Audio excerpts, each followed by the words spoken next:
I've heard people say, I don't know who was the original author of this, is that people don't care what you know until they know that you care.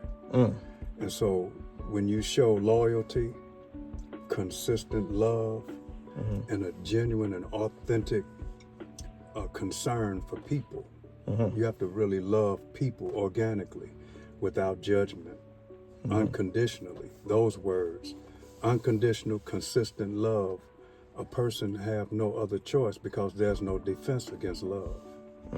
Love is the greatest power there is. And so once you show a brother genuine, or a young lady, or whoever it may be, in any kind of relationship, once you cultivate consistent concern for someone, and you give them an opportunity to express themselves freely, because people just want to be heard. People want to be seen. And so once you give a person an opportunity to be organic and authentic because they see that you are, it takes on a life of its own. The relationship is strong and it's authentic because you're giving them what they need. And it's not coming from a place that you're pretentious. You don't have a hidden agenda.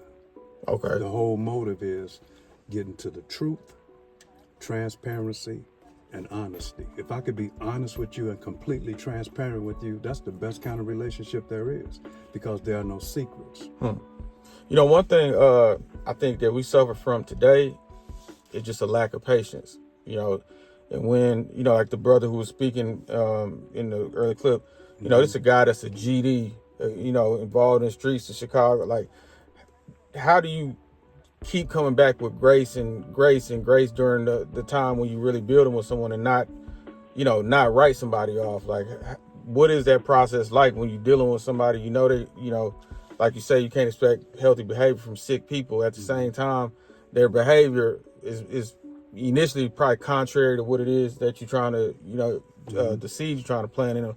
So how do you cultivate a seed when it's in, you know, a garden that's been disturbed and everything? By listening to them, listening to their story.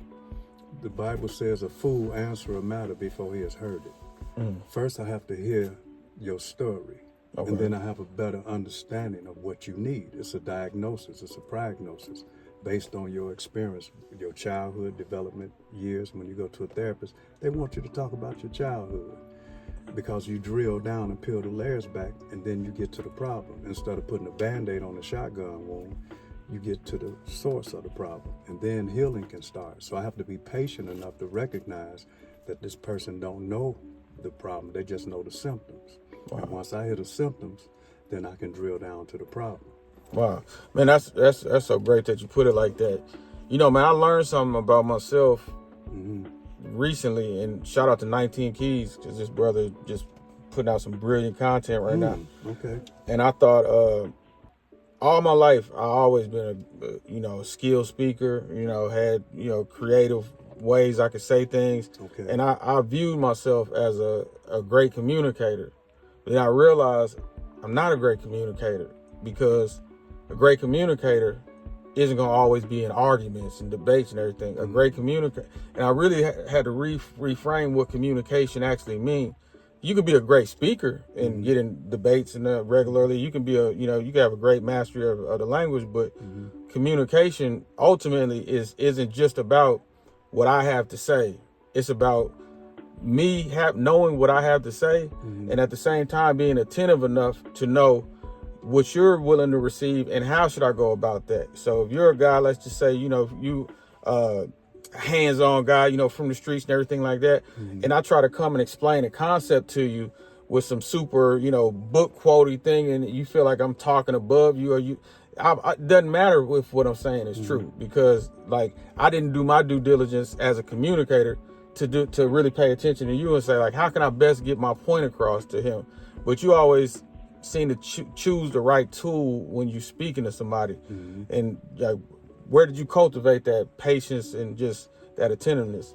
I learned, unbelievable, you may not believe this, but I recognize my ability to resolve conflict and issues as a professional cosmetologist.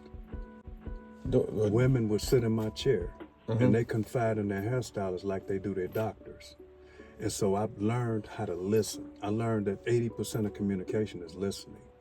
And so once I learned to listen, that's what gave me the ability to see what the problem was and to get to the issue, the heart of the matter.